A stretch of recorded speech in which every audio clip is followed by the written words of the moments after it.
Hello बच्चों, let's read the question. Question says that distinguish between secondary and tertiary sector. ठीक है, तो secondary sector और tertiary sector के बीच में हमें डिफरेंस बताना है. ठीक है, तो तीन सेक्टर होते हैं, एक प्राइमरी, एक सेकेंडरी, एक टर्शियरी.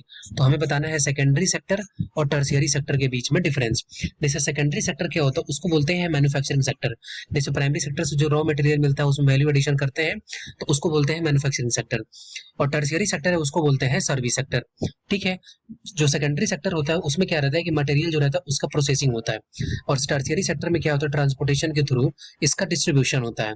सेकेंडरी सेक्टर जो रहता है वो भी ऑर्गेनाइज्ड होता है, और टर्शियरी सेक्टर जो रहता है ये भी ऑर्गेनाइज्ड सेक्टर है. ठीक है, सेकेंडरी सेक्टर इसमें मैन्युफैक्चरिंग होता है और एग्जाम्पल हो गया, और टर्शियरी सेक्टर का अगर एग्जाम्पल की बात करें तो इसमें बैंकिंग हो गया, इंश्योरेंस हो गया, हेल्थ हो गया, एजुकेशन हो गया, ये सब किसमें आता है, ये सब आता है टर्शियरी सेक्टर में. इसमें क्या रहता है कि सर्विसेज मिलती है. सेकेंडरी सेक्टर में क्या रहता है, गुड्स हमको मिलता है एज अ प्रोडक्ट. ठीक है, तो ये दोनों के बीच में सेकेंडरी सेक्टर और टर्शियरी सेक्टर के बीच में डिफरेंस हो गया. I hope you will be understood it well. Best of luck. Thank you.